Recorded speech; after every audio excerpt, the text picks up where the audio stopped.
Imagine you're a new professional Tetris player, excited to play in a big tournament. But in round 1, your opponent is last year's world champion. Even worse, it's best of 5 and they win the first 2 games. There's no chance you make it to the next round, right? But then somehow you survive again and again and again, and then you win.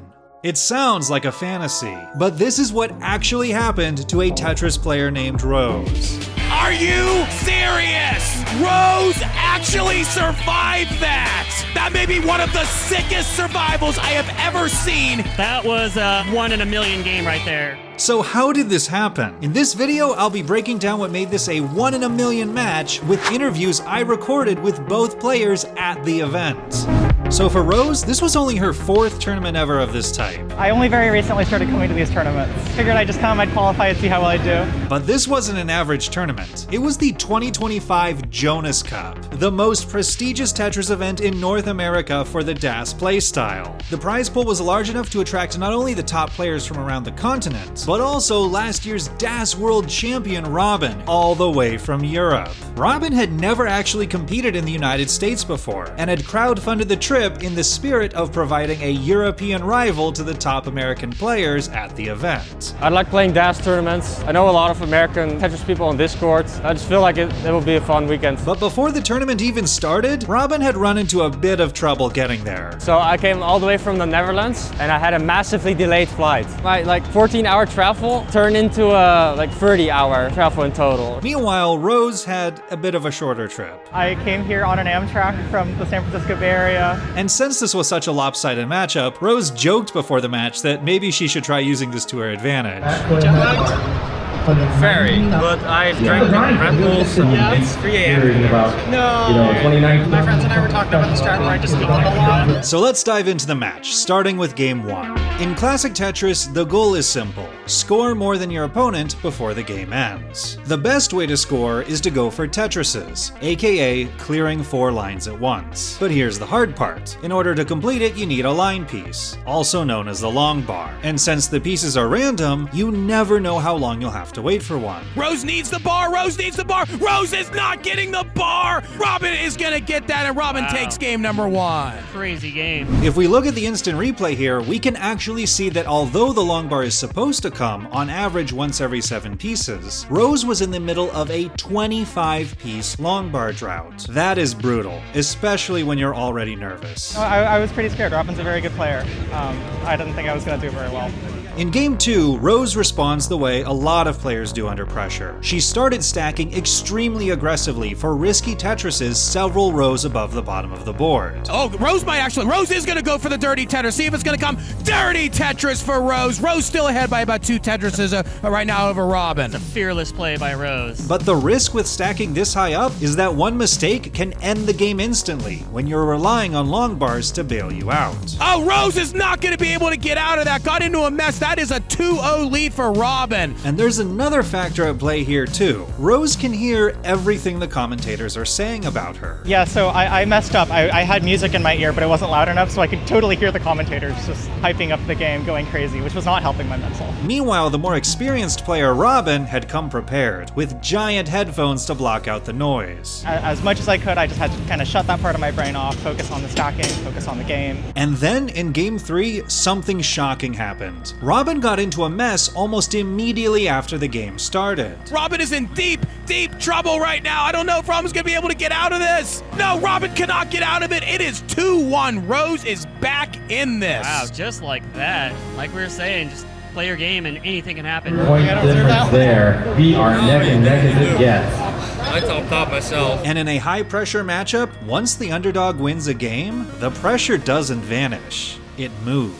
Deep into game 4, Robin got into a situation that is normally very manageable. By filling in one more unit on this row, the column will reopen to drop down a long bar for the Tetris. Out of the 7 possible pieces, an S piece, T piece, J piece, L piece, or even another long bar could work for the task here. The only pieces Robin cannot use are the square or the Z piece. And what does Robin get next? Square, Z piece, square, Z piece. That is ridiculous. ridiculously unlucky. And while there's an open spot for the Z piece on the right, Robin might be panicking about this creating an additional long bar dependency, and instead opts to throw it on the left. But now that one unit that needed to be filled is covered. Uh-oh, dependencies forming for Robin. There's dependency for Robin. Robin's got a misdrop. Robin is done. Rose forces a decider. We got game 5 coming right now. Suddenly, Rose is on the verge of pulling off an unthinkable upset. But incredibly, even at this point, she has no expectations of winning, and instead is thinking about if the world champ might need some encouragement to power through the jet lag. Basically, the top, we do have a finish point to get that slide on the come home, how it works is put in. You get through this tomorrow, you're playing in a lot of time. And the pep talk seems to work. Midway through game 5, Robin is cruising with a lead, and Rose is playing with fire high up on the board. She leans into a long bar dependency and gets it just in time, with a facial expression that acknowledges she put her tournament life on the line to go for that. I see these reactions on these players. You can feel the tension right now in the room with these players. Wait, Rose is going to set up for this. Where is the bar? Where's the bar? Unfortunately, Rose seals it. Okay, holy crap, let's take a moment to just analyze how screwed Rose is in this situation. She's in a similar predicament to Robin from game 4, needing one unit clears to open up the spot for a long bar. Except the only piece that can clear this unit is another long bar. She needs 2 long bars immediately to even have a chance to live. Bar needs to come. Bar, there it comes. Needs another one though. Are you freaking serious? Rose actually survived that!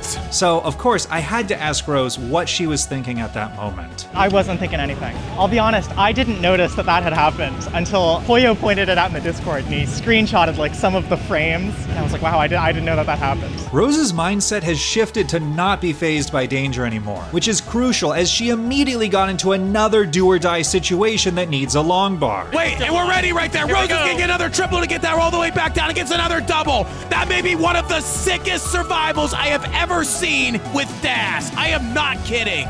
And after all that, Rose is still just a few thousand points behind Robin right now. Rose is still stuck trying to get the board clean to go for Tetrises again, but enters yet another situation that's reliant on a long bar. Uh-oh, dependency forming again for Rose. Rose has a long bar dependency. Rose needs a bar to be able to try and bail this out. Got it once, what happened Rose again? is still not getting it right now. Able to get that. Well is open if a bar comes. Bar is going to come. Rose is going to get a Tetris. Takes the lead, 658. Rose has the lead. Unbelievably, after 5 separate moments where Rose needed a long bar just to stay alive, she has somehow survived and gained the lead at the same time. But now there's actually an urgent time limit to secure the win. When the game reaches level 29, the speed doubles, and Das players can no longer move pieces to the side. This is called the kill screen because it effectively ends the game. Closing in on level 28, the final level before the kill screen, Robin and Rose trade the lead back and forth. Robin has 44,000 point lead, but a Tetris for Rose. This might be the game of the tournament. This is so close. And then suddenly, on level 28, Robin misdrops. This could be the opening Rose needs, but then she makes a misdrop and can't capitalize. There's only a few lines left before the kill screen for both players. Come on, Rose is ready for the dirty Tetris. There we go, Tetris for Rose. Rose has the lead. And Robin's got to try to set up. Robin needs to set up for a center well here. And Robin gets a center well. Can you get the bar? Rose wins it at the end. Game of the tournament. What an Hell yeah! incredible match right there. Rose takes down the world champion from last year. That is insane. Rose can't believe it as she walks off the stage and other Tetris players come up to hug her and celebrate. I've done better than I expected today, and I'm very happy with that. But now, how did the world champ feel after such a crushing loss? Robin's recap of the trip is what actually surprised me. It's just been really fun hanging out with people, but especially the breakfast is so mind-blowing to me. Like in the Netherlands, we just eat like 2 pieces of bread with like f***ing peanut butter or something. It's like so boring. I had like a diner breakfast. It's like a pancake and like I had like eggs and bacon. It was amazing. It was so good. And to me, it's moments like this that truly make these Pro Tetris events special. You can have a historic match and the competitors on both sides can walk away from it with a positive experience. We're at the tram station. We're waiting for your tram to leave and it's off to the Netherlands. Such a good week. As for the future, the next Tetris event Rose will be competing at is actually happening this weekend, the Genesis X tournament at her home turf in the California Bay Area. If you want to tune in to see how she'll do, I'll have links to more info about the event in the video description. And thank you so much to Mari for sharing additional footage of Robin's trip that they filmed throughout the weekend. And to the patrons on Patreon, especially channel sponsors Scott Gray and Gilbert Tang. I will see you in the next video, hopefully very soon.